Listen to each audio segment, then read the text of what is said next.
জানি না ইনি কে, ভিডিও দেখে মনে হচ্ছে ইনি একজন বিজেপির এমএলএ। এত সুন্দর কথাগুলো বললেন, কথাগুলো শুনে মন ছুঁয়ে গেল। তো যখন সবার জন্য পাখা লাগাবার পয়সা নাই, এই দুটো পাখা না আনলেই হতো। এরপর থেকে যা কিছু করবে সবার জন্য যেটা করতে পারবে সেটা করবে, যেটা পারবে না সেটা করবে না।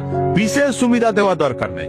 এই আমাদের দিকে এসি থাকবে, আমাদের দিকে পাখা থাকবে, আর যারা আমাদেরকে এমএলএ করলো, যারা আমাদেরকে নেতা করলো, তারা কষ্টের মধ্যে থাকবে, তারা গরমের মধ্যে থাকবে, তারা কলের জল খাবে, আর আমরা ভালো জল খাবো। এটা আর হবে না, এটা আর হবে না।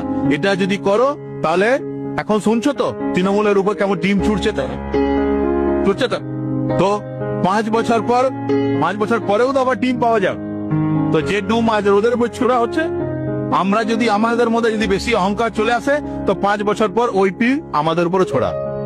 এই জন্য যদি চাইছো যে 5 বছর পর আমাদের উপর কেউ ডিম না ছড়ুক, তাহলে এখন থেকে একদম সরল ভাবে থাকতে হবে।